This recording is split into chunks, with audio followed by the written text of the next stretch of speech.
Christmas ရောက်တိုင်းမှာမြန်မာပြည်ကကြားပြည်နယ်မော်ချီမြို့ရန်တတိယလို့ပြောရင်းနဲ့တချင်လေးဆိုကြည့်မယ်နော်။ဒါကြောင့်ဒီခံပေးပါပြောလို့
My friends from my hometown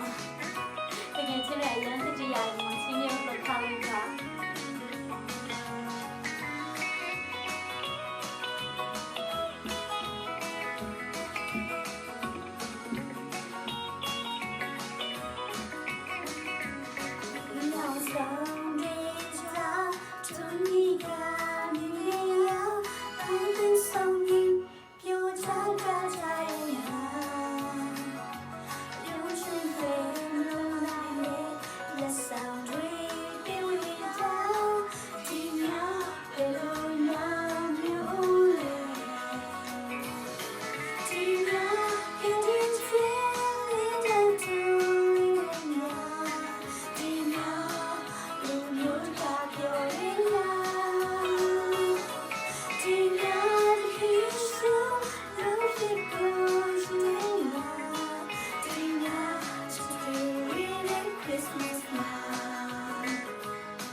Merry Christmas to you all.